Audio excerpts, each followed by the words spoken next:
National Security Agency conducts worldwide surveillance, fax, phones, satellite communication. Why are they after me? I don't know, and I don't want to know.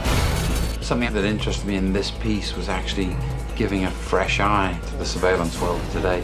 The thing is with movies, anything that you see in a movie, you have to believe that we're 10, 15 years behind what they actually have. I think everyone's felt this at one time or another, when like you're doing something and then just all of a sudden you feel like somebody's watching.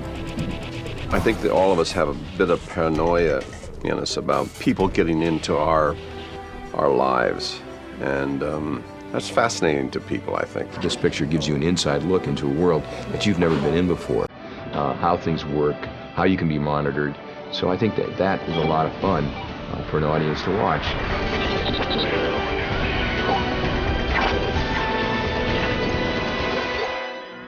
With the micro technology now, you can put a camera or a microphone anywhere. Buttonhole cameras, there's toothpick microphones. I don't think we didn't actually use that one in the film, but we saw that at the CIA. We're like kind of showing technology that's never been shown before. I mean, I think people are gonna watch it and go, wow, they really have that?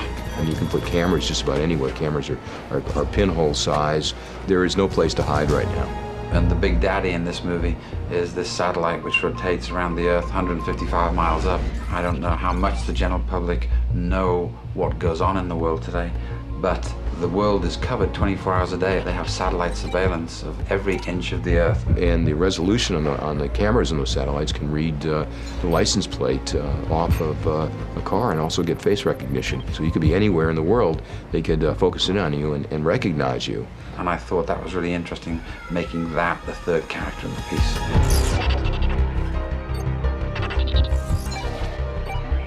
As I do in all my movies, we go back and we find the real guys, and those real guys are tech advisors. We found 2 James Bonds, but they don't look like James Bonds, Marty and Steve. They look like plumbers or caretakers. And they're the oddest, sweetest, strangest guys. And they were great inspiration for ideas for Gene's character. Well, they gave us a script to read initially. When I first read it, I thought they can do a whole lot more with technology than they have. We both went through the script and made a million notes where electronics could make it more interesting, and then it was just rewritten with that in, and I'd do the same thing again and over and over and over, and closer until you got the shooting script. Say something. Excuse me? Louder. What are you talking about? That's good. That scenario of bugging the hotel room was extracted from a genuine case I was involved in at the time the movie was being put together. The director, Tony Scott, looked at some videotapes I shared with him of an industrial espionage case I was doing, and he said, that's what I want in the movie. So he built that scene around a genuine listening post. The surveillance devices that you saw Hackman install there are real. They're 100% real. And in fact, some of the footage in the movie actually flowed through the surveillance electronics. It was not generated later on in the studio. That was actual surveillance footage. My character manages to do everything he wants to do with very low-tech kinds of equipment, and he gets by with that. Yeah, we can start with a stripped-down TV chassis if we have to, and bug a room with it, maybe more effectively than someone that hasn't had the experience could do with a whole supermarket full of surveillance gadgets. There are microphones that exist in the world that you just don't think about, and the most common one is an ordinary loudspeaker. And by adding a single $1 transformer to a loudspeaker, you turn that into an incredibly sensitive microphone, which can be amplified and run into a recorder or a headset. You're transmitting. They still have a signal on you. Your collar, your belt, your zipper. Get rid of your clothes, all of them. But and then what am I supposed to do? Nothing. You live another day, I'll be very impressed. 2 targets, rooftop, north side.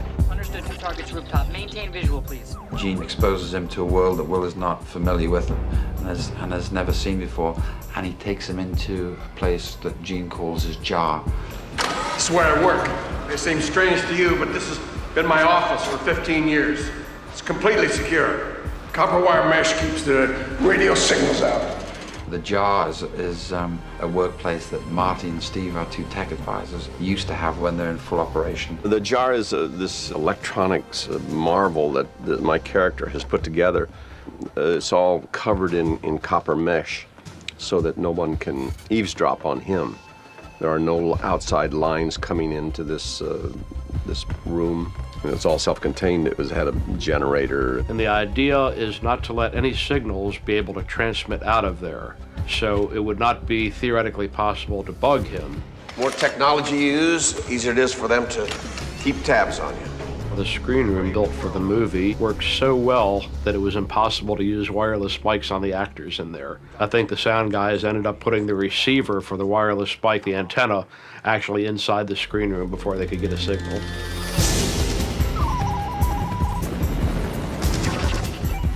I always thought that the CIA was the agency, but the N.S.A. has 3 times the budget that the CIA has, and it's much more secretive.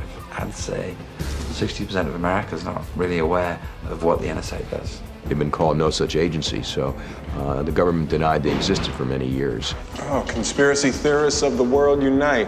It's more than a theory with me. I'm a former conspirer. Yeah, I used to work for the N.S.A. I was a communication analyst. Listened to international calls from foreign nationals. Well, the N.S.A. doesn't have a charter to actually do any domestic spying. That's really left to the FBI. They're supposed to work on foreign countries and get intelligence on communications around the world. They initially were code breakers during World War II. It's very valuable to be able to break codes and see what other people are thinking about us and what are thinking to do to us. It's certainly with a number of terrorist incidents, you certainly need an agency that's very strong and can break these kind of communications. The N.S.A. has 18 acres of underground computers.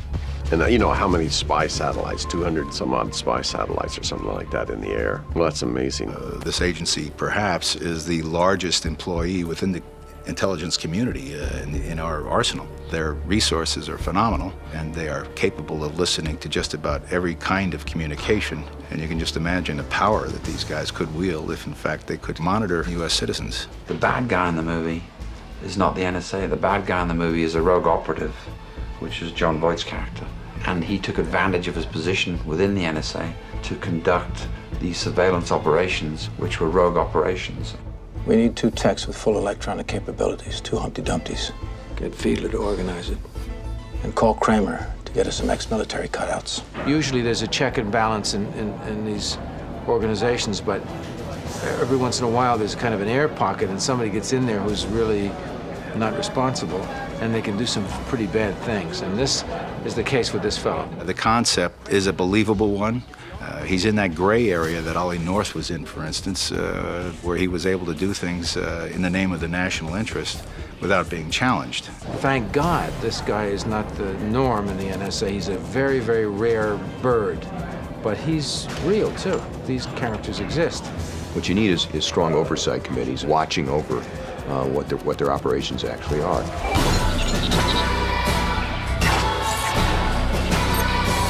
A legal wiretap requires a court order. It's generically called a Title III order or T3 order.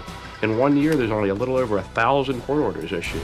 There's single companies in this industry that sell over 1,000 wiretap devices a year. Some of these devices are manufactured 20,000 and 50,000 at a time. What's that tell you? The only privacy that we truly have is what we keep inside of our minds. Once we say something, there can be a microphone, and once we go out somewhere, there can be a camera, and every aspect of your life can be monitored if someone wants to. Information is power. Information is control. The more information you have on the more people, the more power you have, the more control you have over the people. Who is this? I have that environmental study you've been looking for. Can we discuss this in person? Be at the corner of Iowa and 3rd at 3 o'clock. I had the opportunity to review my FBI files, and they were in the order of 4,000 to 5,000 pages. And I saw the log on Will Smith, and it was well beyond that figure. You know, it is kind of scary. You just hope you're not doing anything wrong. It's an interesting thing, this whole idea about surveillance, because we were always concerned for security and giving the people who are our policemen enough equipment to be able to deal with some of the dangers that are coming up now with chemical warfare and terrorism and all of this. But where do we draw the line That's a big question. Can we accept this infringement upon our private lives to allow a government agency to do their job in a manner so as to protect us all as a nation, or do we not trust our government to do so? That's a question that the audience individually has to deal with.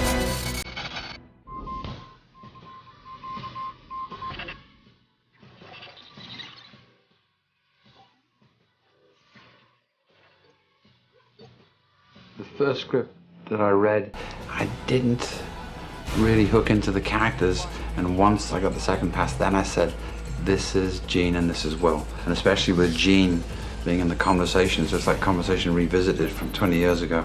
It started to, help me focus and say, this is something I want to do next. We got him, he's right in front of us, tunnel 6. Generally, you flip through a script and you're like, when am I working today? When am I working? And I flipped through and I was noticing I was in more scenes in this film than I've ever been before. The movies that he's done, other than 6 Degrees of Separation, have been sort of outrageous, comedic, larger-than-life roles, yeah, but within all those movies, the choices that he made when he was taking serious moments were really good. So I thought now was the time for him to, try a serious piece. This film is very dramatic, and it's been a while since I did work that was this emotionally demanding. Generally the films that I do, I have fun, and this was a little harder, a little darker. Who are you working for? You talking about? I'm not working. Is this about me? Am I a target here? Do they know me? Who is they? Do they know me? I had heard that Tony was going to do the project and Jerry Bruckheimer. That appealed to me. And then the idea that Will Smith was going to do this kind of straight dramatic role with some comedy in it. That was all kind of a challenge for me. Gene is always on the list at the top because we had such a good working relationship in the past, and Crimson Tide was a very successful movie and also a critically acclaimed movie. And Gene was just such a wonderful actor. He raises everybody else to his level. There was a scene in particular where we're sitting across the table from one another, and he's telling me that, basically my life as I know it is over. You're a threat now, just like I was. Threat to whom? To them? To your family, to your friends, everyone you know, everyone you meet. That's why I went away and didn't come back. You ought to go away, Robert. And you're sitting across the table from someone with that kind of intensity and years of fire and passion and all of that, telling you, it's like it just drives you as an actor. This is my life. I worked hard for it and I want it back. I grew up without a father. I know what that is. And I will not allow my family to go through that. You get a lifetime's worth of experience working with that level of performer. Well, I always try to find things in myself that are similar and dissimilar. I always approach every character that way. I've had my share of difficulties in the past with the IRS. I can understand how some people would get to be very angry and upset with the government if you're caught up in a lot of red tape. That day when Daniel Savage got hit by the fire truck, he was running. He was scared. The same people, I know it now, the people that were chasing him, that's the people that are chasing me. Bobby, are you serious? In the casting process, you lock one person and then you look for something that complements them. Yeah, it's like complementary colors again, like painting. Everybody's got to balance or contradict each member that you progressively cast within the piece. We cast Will and Gene, and then I started to look for the two women in Will's life, his wife and his ex-girlfriend. And I looked at every black actress out there, but I didn't really have my hook into what the relationship was between Will and his wife. And then I met Regina, and the hook was that Regina wears the pants in the house and thrashes Will. Hurry back. You know what that means? Mm-hmm. That you're gonna be asleep when I get back? That only happened one time, sweetie. She is a strong woman, but he respects that. She makes sure she gets her respect. I think of all the roles that I've played, this is probably the closest to me. I don't want to hear anything else. I cannot think with you in my face. I want you to leave. What do you need to think about? I'm telling you it's bullshit! Get out! Just leave so I can think! And then I started to look for the ex-girlfriend. And the ex-girlfriend, I suppose, looked back at my own life and said, ex-lovers are either look like the wife's sister or they're a total opposite. Lisa was always something that I wanted to work with ever since seeing Angel Heart. Yeah, she's very sexy, and I thought she was a perfect complement to Regina. Maybe you'd be more comfortable using someone else. What's wrong with you? Oh, there's nothing wrong with me. Just, you know, someone with whom you don't have quite so complicated a history. I can relate to her more underground, abandoned, jaded, bitter self. And I can relate to the melancholy of not really having an outlet or someone to share or to heal with. She's been through something, and I can relate to those feelings. I want to know about his wife. I want to know about his parents. I want to know about his gambling problems, his urine samples, his porno rentals. I want to use every means possible to get what we need. Because this little son of a bitch is not going to be the final chapter of my life. And I thought that John Voight was a great foil to Gene, because he complements Gene in a total opposite way. He is N.S.A. today, and Gene was the N.S.A. of the past, yeah. And John is such a strange, offbeat character, but also very much business. And so in terms of the character he played in the piece, I thought he was perfect. Every movie has its own truth, and you have to find the truth in the movie. I go to great efforts to make a character authentic. You know, I just try to clear away, say, well, what is he really like? Who is he? Not, well, he's got to do this now, and he's got to do this now, and we do this for the story, or do that for the... No, what would the character do? Let's let him breathe. This is the one showing promise. This is the security camera at the underwear store. Freeze there. John Voight's character, he had his own group of people. There are 6 guys, and they're all role modeled on people I saw or met within the agency world. I found it interesting because I'd learned that 80% of the kids in the agencies today are kids in their mid-20s. Yeah, which is totally different from how the public has been conditioned by the media, because they all think that guys work for the CIA or the N.S.A. all look like me, 50 years old plus, bald, and packing guns, you know. And when you go to the CIA, it could be the UCLA campus, you know. Jones, Fiedler, Crew, you guys are at ground level. You'll be following the targets. You move when I say, you go when I say. That I thought was really interesting, to try and re-educate the public today and say, this is the world of today. This is the world of kids in their mid-20s who were born and bred on computers. Doing a big action film like this, they'll give you a technical advisor to work with, because when you've had the real deal tell you how to do it, it gives you a confidence. So we now, you know, when we're doing stuff and Tony says, all right, yeah, you boys, you go run over there and yeah, take the room, you know, and just blow the dough down, you know, just take it down. Then you know what to do. We actually trained with a man named Harry Humphreys. SEAL Team 6. So not just SEAL Team. I'll tell you how bad he is. SEAL Team 6. That means he's 6 degrees deep into the hole. This particular group of actors are extremely receptive to any knowledge that's going to enhance their ability to portray the character they're playing.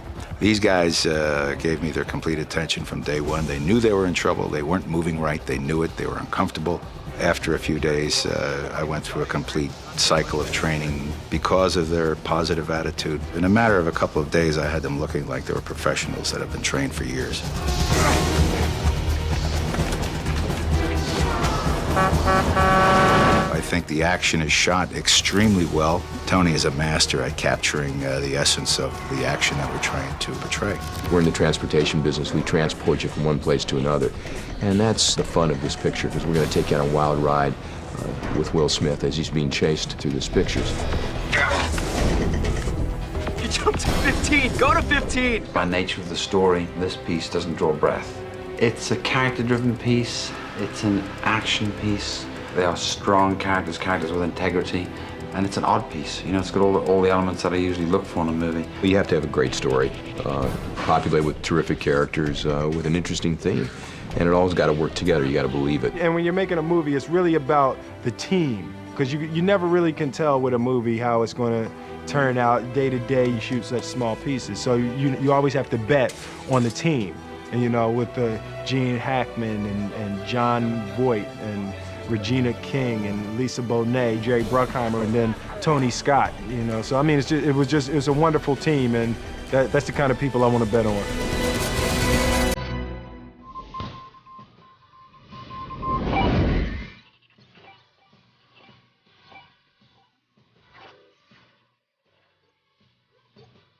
The secret to Jerry's relationship, my relationship, is that he pulls one way and I pull another way. and somewhere we come down the middle. And obviously this is my 5th movie with him, which is roughly 8 years of my life. That's a long time to spend working on a day-to-day basis with somebody. So I regard Jerry as a very close friend, as well as a brilliant producer. Tony has developed himself into a much more accomplished director. From when we first started with Tony, Tony was a visual artist, and now when you work with Tony and he works on a screenplay, he really understands all the dynamics of it. So, you know, this has been a real terrific partnership. So 135 go.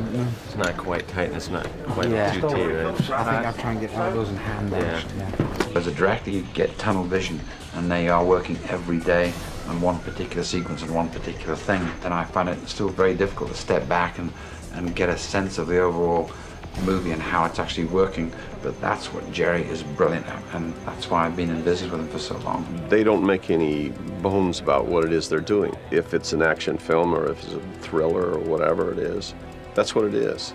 And they'll try to say this is some kind of social commentary on, I mean, it has elements of things that are real to it. But I think the way that they approach it is they want this film to be commercially viable. And I think that's an honest way to look at film.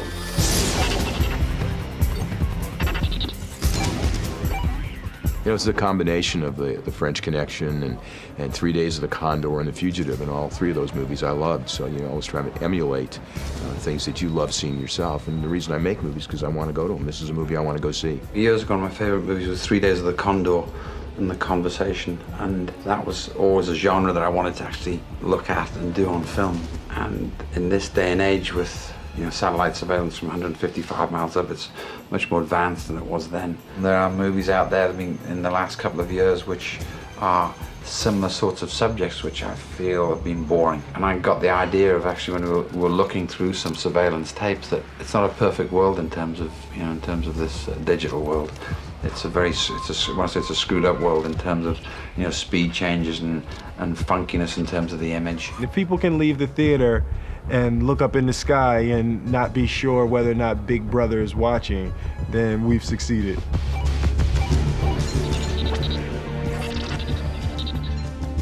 Once I started location scouting, you know, you've got this big blank page and you're going, ah, shit, what are we going to do? Or where are we going to shoot this sequence, you know? And then it's always at the 11th hour and the pressure's on, you go, I know. Subject's heading west across the coalfields. What do you mean you're leaving? The disc is gone, we've got nothing, it's over! I'd say the hardest time that we had on the show was the coal fields. Out in these coal fields, you couldn't breathe. The coal dust that they were mining, so they had to hose it down. So the whole thing was like this coal swamp. It was hard because DC's been shot to death, and Baltimore I found a little easier because I saw locations in Baltimore that I'd never seen on film before. We found this complex of 12 tunnels, and we made that one of the major sequences of the movie because Will gets cornered in one of these tunnels. It was big enough to let 2 cars drive down it, so we made it look like a real tunnel which had vehicle access, yeah. In actual fact, it didn't, so we had to cut the vehicles up and carry them down through these narrow little corridors and little doors, and they had to re-weld the vehicles together. I guess the hard part was having to be in my socks, running barefoot. You don't realize how hard it is running on concrete in your bare feet.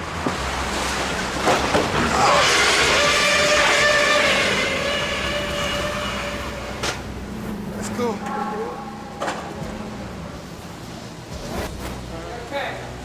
Shit. We got a new leg. Yeah, it was a little slick out there.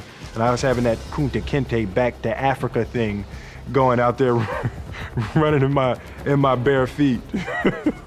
I don't know if there's been a time that I've ran so much on a movie. I mean, yeah, this has been, you know, action, okay, boys, take off running down that way. Okay, cut, that's great, let's do it again.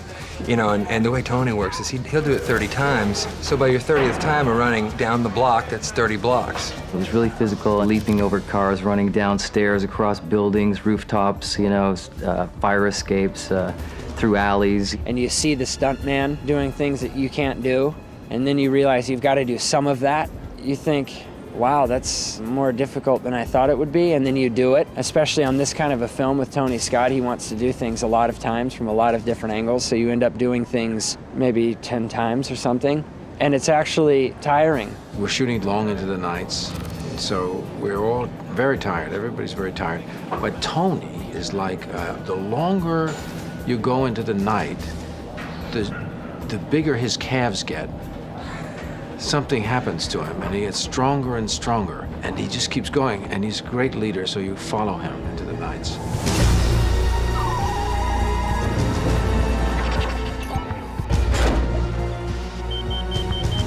Gene realizes that he has come to the end of a period of his life, and if he can no longer have this place, have this safe world, he wants nobody else to have access to it. Once his identity is compromised, he destroys that room and the building that it's in to eliminate his past, really.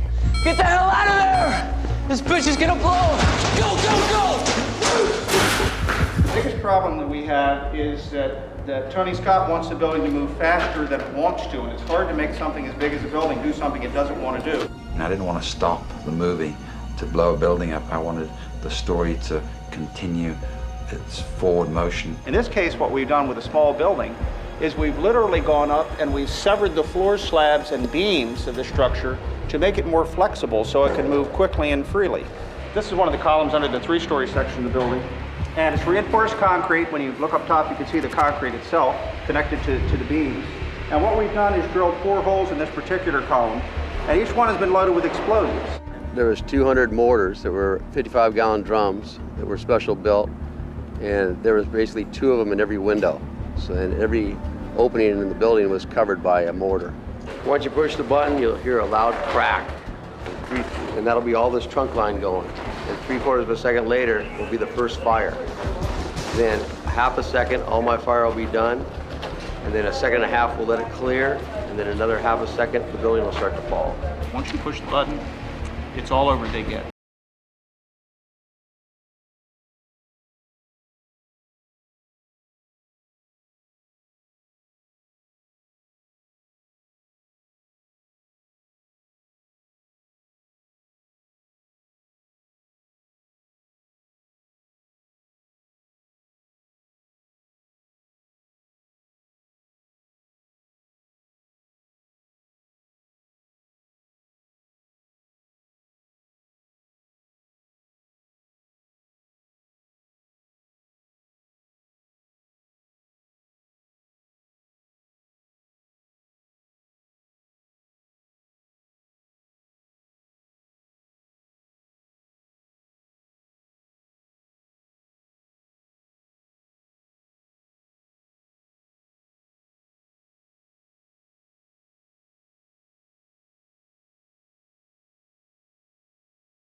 When I do a film, you know, what I struggle with each day is never repeating, you know, any day I've ever done before, and that for me is the most satisfying. It's where the camera moves. It's something to do with the performance that wasn't in the script that I find, whether it's something to do with the light. Everything contributes to something which I always push to be different from what I've ever done in the past, yeah. And it's, that's why my homework is all important to me, in terms of the beginning of a day, saying, this is my hook for the day.